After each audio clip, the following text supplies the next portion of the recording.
यहाँ 100 साल में एक बार आने वाला रेत का तूफान आता है। तूफान शांत होने के बाद अचानक एक रहस्यमयी पिरामिड प्रकट हो जाता है। बाजार में मौजूद सभी पिरामिड 8 भुजाओं वाले होते हैं, लेकिन पुरातत्व टीम की जांच से पता चलता है कि यह पिरामिड सिर्फ 3 भुजाओं वाला है। वे अनुमान लगाते हैं कि इसकी उम्र झात सभी पिरामिडों से कम है, से भी पुरानी हो सकती है। जल्द ही निर्माण टीम से खबर आती है कि उन्होंने एक सुरंग खोद ली है। पुरातत्व टीम के लोग तुरंत पहुंच जाते हैं। एक अस्थायी मजदूर आखिरी चूना पत्थर हटा रहा होता है। तभी अगले ही पल एक जहरीली गैस फूट पड़ती है। मजदूर तुरंत सिर चकराने लगता है और जमीन पर गिरकर फड़फड़ाने लगता है। हादसे के कारण प्रोफेसर को खुदाई रोकनी पड़ती है और अमेरिकी सरकार भी आदेश देती है कि वे जल्दी देश लौट आए, लेकिन जिद्दी जेरा को यह मान्य नहीं। इतनी बड़ी विश्व स्तरीय खोज को बिना अंदर घूमे छोड़ना बहुत गलत होगा, इसलिए वो अपने बॉयफ्रेंड अवेई को बुलाती है और एक मून रोवर से अंदर जाकर जांच करती है। दीवार पर किलिंग हेल लिखा होता है, जो देखने वालों को डराता है। वे इसका मतलब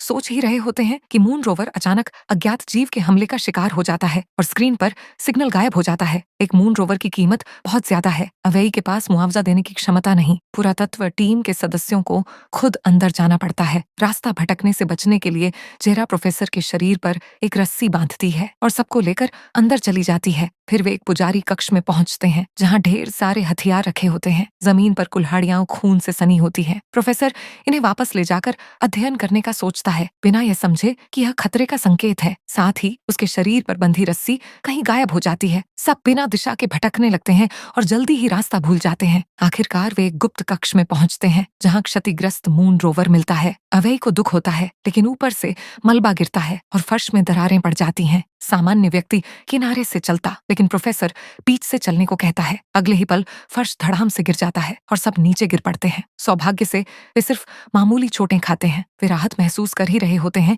कि अवेई दर्द से चिल्लाने लगता है। सब मिलकर भी पत्थर हिला नहीं पाते। तभी जेनी को ऊपर एक सुरंग दिखती है। वह चढ़ाई की विशेषज्ञ है, इसीलिए ऊपर चढ़कर देखने जाती है। टॉप पर पहुंचते ही एक बड़ी काली बिल्ली आ जाती है। सौभाग्य से फोटोग्राफर उसके शिकार बनता है। जेनी का सिर्फ चेहरा खरोंच जाता है। प्रोफेसर को पास एक पत्थर का दरवाजा दिखता है, जिस पर भाले लिए सैनिकों की नक्काशी है। वह इसे मिस्रवासियों की विदेशियों के खिलाफ चेतावनी मानता है। अंदर जाना खतरनाक हो सकता है, बेहतर है चुयुन का इंतजार करें। लेकिन जेरा और जेनी सहमत नहीं। अवेई को ज्यादा खून बह गया है, बिना मदद के मर जाएगा। दरवाजे के पीछे शायद निकास हो। प्रोफेसर 2 महिलाओं से हार मानकर सहमत हो जाता है। वे जल्दी एक सुरंग खोद लेते हैं। जेरा अवेई को सांत्वना देती है कि बाहर निकलकर मदद बुलाएंगे। अवेई हंसता है, लेकिन मन ही मन घबरा जाता है। ज्यादा दूर न जाते ही दीवार पर विशाल खरोंच के निशान मिलते हैं। अवेई की चीख सुनाई देती है। पिता पुत्री पीछे लौटते हैं, लेकिन अवेई गायब। सिर्फ एक कटी टांग रह जाती है, खून का निशान सुरंग तक। लगता है उससे कुछ घसीट ले गया। वे रुकते नहीं, निकास ढूंढते हैं। वे एक चौकोर सुरंग में घुसते हैं, लेकिन पीछे से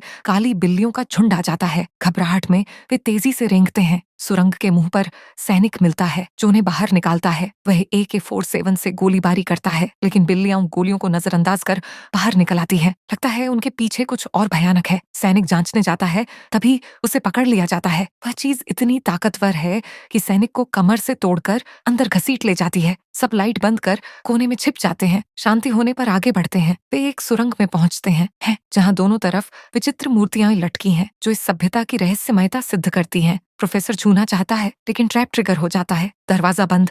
मूर्तियों के मुंह से रेत फूटने लगती है। वे भागते हैं, लेकिन जेरा पीछे रह जाती है। पिता उसे बचाने लौटता है। जेनी आगे पहुंचकर ट्रैप देख ब्रेक मारती है, लेकिन फोटोग्राफर उसे धक्का देकर ट्रैप में गिरा देता है। फोटोग्राफर ऊपर हक्का बक्का। बिल्लियां खून की महक से आ जाती हैं और जेनी को चीरने लगती हैं। प्रोफेसर जेरा को बचाकर आता है और नीचे देखता है। वह बर्निंग स्टिक फेंक बिल्लियों को भगाता है। फिर रस्सी से नीचे उतरकर जेनी को देखते हैं। उसकी जांघ और कमर में भाले चुभे हैं। वे उसे निकालने की कोशिश करते हैं, लेकिन बीच में दर्द से चीखने लगती है। प्रोफेसर को याद आता है कि कपड़े निकालने से खून बह सकता है, इसलिए वापस रख देते हैं। जेनी तड़प तड़प कर मर जाती है। दुखी होकर वे आगे बढ़ते हैं। प्रोफेसर 3 मूर्तियों की ओर आकर्षित होता है। फिर से छूने की आदत, लेकिन इस बार लग से गुप्त दरवाजा खुलता है। पीछे भयानक खोपड़ियों की नक्काशी। गुप्त रास्ते से वे एक बंद कब्र में पहुंचते हैं। पास सूखी लाश, उंगली पर फ्रीमेसन का चिन्ह और डायरी। पता चलता है 1897 में फ्रीमेसन संगठन ने 3 भुजा पिरामिड खोजा, खजाना लूटा, लेकिन जिंदा नहीं लौटे। प्रोफेसर टीम को उत्साहित कर रहा होता है कि अचानक अचानक